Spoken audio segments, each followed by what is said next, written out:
Ito yung dinner namin tonight. Moose dogs or smoky dogs. Gawa sa moose. Kinuha ko na siya dito.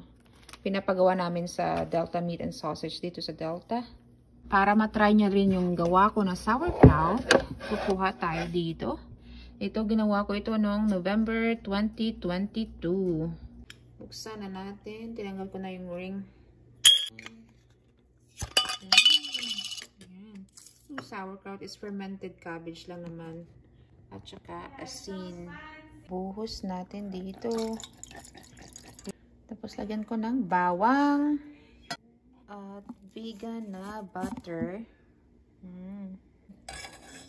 Para medyo malinamnam yung ating sauerkraut. Medyo painitin lang siya. Huwag masyadong pakauluan. Para hindi naman mamatay yung mga good bacteria na nandito. Parang simmer lang siya. So, parang nagsisimmer na siya dun sa gilid. Pwede na yan kunin sa apoy. Yan. Okay na. Init-init lang ng konti. Papares namin yung sauerkraut dito sa mga moose dogs. Paborito din na ng asawa ko. Ito yung ginagawa ko sa ibang mga cabbage na hinarvest ko sa aming garden. Try nyo din guys kung hindi pa kayo na-try ng sauerkraut.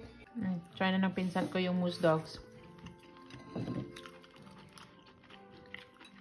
You're like hot dog. Sauerkraut is just cabbage.